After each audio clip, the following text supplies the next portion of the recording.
Hello, bachon. So let's see the question first. Which is the most indispensable in the life of cell? Mitochondria, chloroplast और Golgi body? And why? तो हमसे question में पूछा जा रहा है कि सबसे ज्यादा मोस्ट इंडिस्पेंसिबल सेल की लाइफ में क्या है, माइटोकॉन्ड्रिया, क्लोरोप्लास्ट या गोल्जी, और क्यों है।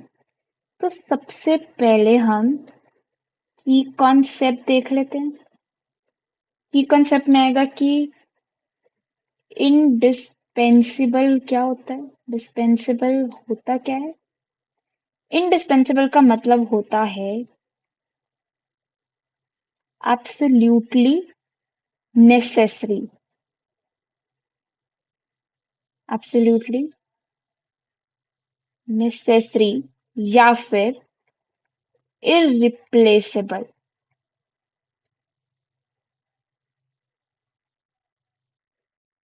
तो इनडिस्पेंसिबल का क्या मतलब हो गया कि वो बहुत ज्यादा नेसेसरी है सेल के लिए और उसको हम रिप्लेस नहीं कर सकते हैं।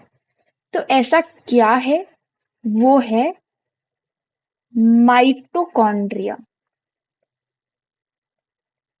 और अब क्यों, कि माइटोकॉन्ड्रिया क्यों है। सबसे पहला कि ये प्लांट और एनिमल दोनों में प्रेजेंट होता है। दोनों में प्रेजेंट होता है ये। Second, power house of the cell है।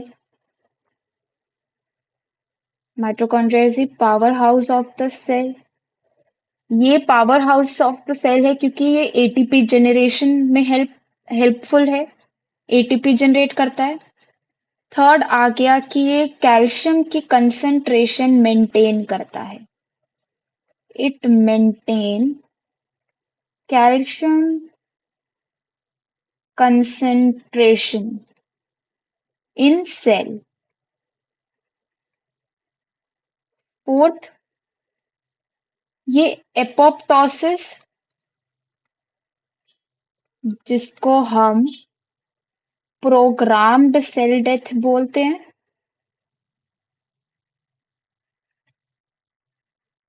प्रोग्राम सेल डेथ बोलते हैं, उसके लिए जरूरी होता है। अगर माइटोकॉन्ड्रिया कम हो या फिर डिफेक्टिव माइटोकॉन्ड्रिया हो तो हमें बहुत तरीके की डिसीज हो सकती है, जैसे लिवर और कार्डियक डिसीज हो सकती है, मसल वीकनेस हो सकती है, पेन हो सकता है, मसल्स पेन, एक्सेट्रा। और अब ये कि जो गोल्जी है और क्लोरोप्लास्ट क्यों नहीं है। गोल्जी किस लिए काम आता है, वो प्रोटीन मॉडिफिकेशन के लिए काम आता है। वो कलेक्ट करता है और प्रोटीन को डिस्पैच करता है। Collect and dispatch protein product of ER.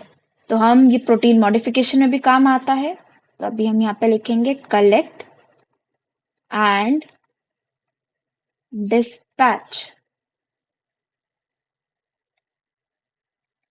Protein product and in protein modification. Second, chloroplast क्यों नहीं है। सबसे पहला कि ये सिर्फ प्लांट्स में प्रेजेंट होता है और किसी एल्गे, सम प्रोटिस्ट में, जैसे एल्गे हो गया। और जो क्लोरो, ये फोटोसिंथेसिस के लिए काम आता है। जो क्लोरोफिल है वो लाइट एब्जॉर्ब करता है और क्लोरोफिल जो है वो हेल्प करता है, मतलब क्लोरोप्लास्ट जो है वो हेल्प करता है किसमें, फोटोसिंथेसिस में। तो ये फोटोसिंथेसिस में हेल्प करता है। और माइटोकॉन्ड्रिया क्यों जरूरी है, उसके क्या क्या रीजन है। सबसे पहला, वो एनिमल और प्लांट दोनों में प्रेजेंट है।